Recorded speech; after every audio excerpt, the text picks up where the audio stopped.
बिस्मिल्लाहिर्रहमानिर्रहीम। अस्सलाम वालेकुम मोअज़्ज़ज़ काश्तकार भाइयों, मैं हूं आपका मेज़बान सदाकत अली और एग्रीकल्चर रेवोल्यूशंस में आपका खुशामदीद। तो मोहतरम काश्तकार भाइयों, जैसे ही हमारे यहाँ हाइब्रिड मिर्च की काश्त का सिलसिला शुरू हो चुका है, तो इस हवाले से काफ़ी काश्तकार भाई सवालत कर रहे थे कि हम ऐसी कौन सी वैरायटी का इंतखाब करें जिसको काश्त करने के साथ हम एक अच्छी पैदावार भी हासिल कर सकें। ना सिर्फ उससे अच्छी पैदावार हासिल की जा सके बल्कि उससे अच्छी आमदनी भी कमाई जा सके।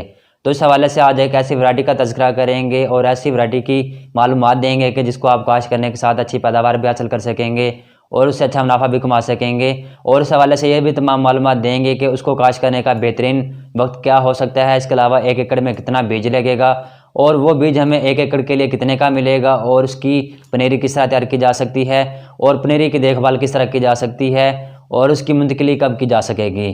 तो ये तमाम चंद मालूमात देंगे कि उसको काश्त करने के लिए क्या तरीकाकार होना चाहिए। तो इस हवाले से जिन दोस्तों ने मेरे चैनल को अभी तक सब्सक्राइब नहीं किया वो मेरे चैनल को सब्सक्राइब कर दें ताकि इस तरह के मज़ीद मालूमात बर वक्त आप तक पहुँचते रहें। तो मोहतरम काश्तकार भाइयों, मार्केट में तो काफ़ी सारे बीज मौजूद होते हैं जिसमें गोल्डन हॉट F1 है, स्काईलैंड 2 है, इसके अलावा गोल्डन हॉट F1 है, फायर हॉट है, इसके अलावा ये काफ़ी बीज मौजूद होते हैं। लेकिन इन सब के बावजूद काश्तकार भाई तब भी पूछ रहे होते हैं कि हम ऐसी कौन सी वैरायटी इंतखाब करें, ऐसा कौन सा बीज काश्त करें जिसको हम काश्त करने से एक अच्छी पैदावार भी हासिल कर सकें। तो मोहतरम काश्तकार भाई, एक ऐसी वैरायटी मौजूद है जिसको आप काश्त करने से एक अच्छी पैदावार भी हासिल कर सकें। तो मोहतरम काश्तकार भाई, जिस वैरायटी का मैं तज़किरा कर रहा हूँ वो वैरायटी है स्काई अप। और sky up hybrid F1 variety एक ऐसी वैरायटी है जो ऊपर की तरफ सिमत रखने वाली वैरायटी है जो सुर्ख और सब्ज़ मिर्च की काश्त के लिए बेहतरीन समझी जाती है। और कुछ काश्तकार भाई ये सवाल करेंगे कि sky up F1 hybrid variety ही क्यों काश्त की जाए।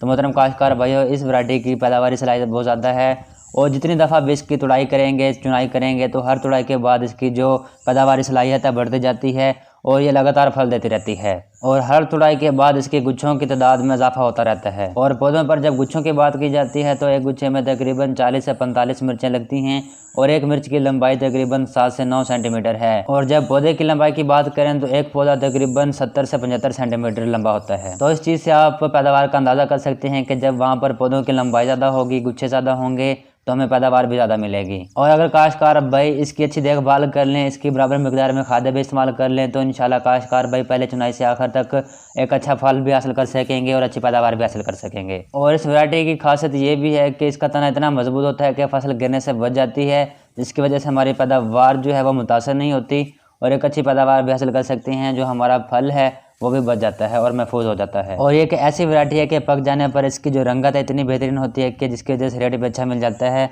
और जाहिर सी बात है, जब एक फल अच्छा तैयार होगा, उसकी रंगत अच्छी होगी, खुशनुमा होगी तो वो रेट भी अच्छा दे जाएगी। और जब मिर्च की काश्त के हवाले से बात की जाती है तो अक्सर ये सवाल आता है कि हम जो भी मिर्च काश्त करें तो उससे हम कितनी पैदावार हासिल कर सकें। तो इस वैरायटी की जो पैदावार है वो तकरीबन 100 से 130 मन जो सुर्ख मिर्च है, खुश्क मिर्च है, वो हासिल की जा सकती है। लेकिन जिस हिसाब से आप इसकी देखभाल करेंगे उस हिसाब से इसकी पैदावार कम ज़्यादा हो सकती है। अगर आप इसकी अच्छी देखभाल करेंगे तो आप ज़्यादा पैदावार हासिल कर सकेंगे, लेकिन अंदाज़न इसकी जो पैदावार है तकरीबन 100 से 130 मन जो सुर्ख मिर्च है वो खुश्क हासिल की जा सकती है। और अगर सब्ज़ मिर्च की पैदावार की बात करें तो आप 1 एकड़ से तकरीबन 700 मन से भी ज़्यादा पैदावार इसकी हासिल कर सकते हैं, क्योंकि इस काया वैरायटी में वायरस और बीमारियों के खिलाफ भरपूर कुव्वत मुदाफ़त पाई जाती है और इस वैरायटी में गर्मी और सर्दी को बर्दाश्त करने की भी सलाहियत पाई जाती है। तो अब बात कर लेते हैं कि ये बीज हमें कहाँ से मिलेगा और इसकी कीमत क्या है। तो इसका आपकी ये वैरायटी आप पुराना लारी अड्डा मुल्तान रोड कबीरवाला से इनसे रब्ता करके हासिल कर सकते हैं। और एग्रीनेक्स सीड्स की इस काया वैरायटी की दस्तयाबी के लिए आप मिस्टर ज़फ़र इकबाल साहब से रब्ता कर सकते हैं। उनका नंबर डिस्क्रिप्शन में भी दे दिया जाएगा, इसके अलावा आप स्क्रीन में भी देख सकते हैं, आप इनसे रब्ता कर सकते हैं, वो आपकी मुकम्मल रहनुमाई कर देंगे। और अब बात कर लेते हैं कि इस बीज की कीमत क्या है। तो 10 ग्राम वाला जो पैकेट है उसकी तकरीबन 1700 कीमत है और 1 एकड़ में तकरीबन 100 से 120 ग्राम बीज दरकार होता है, यानी 1 एकड़ के लिए तकरीबन 100 से 120 जो शरह बीज है वो लगाई जाती है और इसके लिए तकरीबन 10 से 12 पैकेट दरकार होंगे। तो अब बात कर लेते हैं कि इसकी काश्त का बेहतरीन वक्त कौन सा हो सकता है। तो मोहतरम काश्तकार भाई, आप दिसंबर 15 से जनवरी 15 तक इसको काश्त कर सकते हैं, लेकिन बेहतरीन तरीकाकार ये है कि आप दिसंबर के महीने में इसको मुकम्मल तौर पर काश्त कर लें, जिसमें इसको काश्त करने के साथ वहाँ पर अच्छा गाँव भी हासिल किया जा सके। तो इसके लिए अक्सर यही देखा जाता है कि सबसे पहले इसकी जो पनीरी है वो तैयार की जाती है। तो मोहतरम काश्तकार भाई, अब सवाल ये आता है कि इसकी पनीरी किस तरह तैयार की जाए या कौन सा तरीकाकार बेहतर तरीका हो सकता है। तो इसमें अक्सर ये भी देखा जाता है कि इसको बेड्स पर भी तैयार कर लिया जाता है, इसके अलावा इसको क्यारियों में भी तैयार किया जाता है और इसको ट्रे में भी लगाया जाता है। तो अब बात कर लेते हैं कि हमने बैर्ज पर इसकी काश किस तरह करनी है, बैर्ज पर इसकी पनीरी किस तरह तैयार की जा सकती है। तो मोहतरम काश्तकार भाइयों, मेरा मशवरा यही है कि जैसे भी आप किसी भी तरीके से इसको काश करें, तो जो आप मट्टी इस्तेमाल कर रहे हो या जिस ज़मीन में इसको काश कर रहे हैं वो ज़रखेज़ होने चाहिए। तो इसमें आपने कोशिश ये करनी है कि अगर आप बेड पर काश कर रहे हैं तो उसके लिए आपने भल वाली जो मिट्टी है वो इस्तेमाल करनी है, या भल वाली मिट्टी लेकर आपने दूसरी मिट्टी के साथ मिक्स करके इसके बेड्स बना लेने हैं।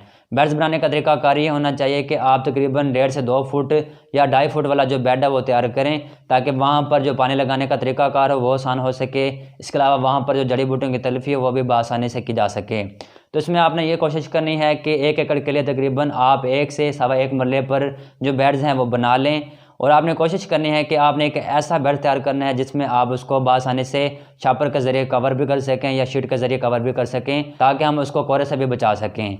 तो इसमें आपने यही करना है कि जैसे ही आप बेड्स बना लें, बेड्स बनाने के बाद आप किसी भी फ्रेम के ज़रिए या किसी भी लकड़ी के ज़रिए या किसी भी तरीके से वहाँ पर आपने छोटी छोटी जो नालियाँ हैं या जो क्यारियाँ हैं वो बना लेनी है, ताकि वहाँ पर जो बीज है वो बआसानी से वहाँ पर लगाया जा सके, काश्त किया जा सके। तो इसमें आपने ये कोशिश करनी है कि जो बीज वहाँ पे आप लगा रहे हो वो तकरीबन 1 इंच के फासले पर लगाएं, ताकि वहाँ पर जो बीज काश्त हो बाद में जब वह पौधों को उखाड़ा जाए तो बआसानी से उसको मुंतकिल भी किया जा सके। तो उसके बाद आपने कोशिश करनी है कि जैसे ही आप बीज को काश्त कर लें तो बीज काश्त करने के बाद हल्की हल्की मिट्टी के ज़रिए बीज को कवर कर दें या उसको बीज को ढांप दें। तो मोहतरम काश्तकार भाई, अब बात कर लेते हैं कि हमने जैसे ही बीज की बिजाई मुकम्मल कर लेनी है तो वहाँ पर हमने अपने बीजों को पानी लगाना है। तो उसका बेहतरीन तरीकाकार ये होता है कि आप किसी भी गार्डन शावर के ज़रिए अपने बीजों को पानी लगाएं। इसमें आपने एहतियात ये करनी है, ना ज़्यादा पानी लगाना है ना कम पानी लगाना है, एक एहतियात के साथ वहाँ पे पानी लगाना है ताकि जो बीज का उगाव है वो अच्छा हो सके। तो इसमें आपने ये कोशिश करनी है कि जैसे ही तकरीबन 5 से 6 दिन तक जैसे ही बीज का उगाव नहीं होता तो आपने रोज़ाना की बुनियाद पर, जैसे कि अब सर्दियां आ रही हैं तो उस सूरत में आप दिन में 1 दफ़ा पानी लगाएं।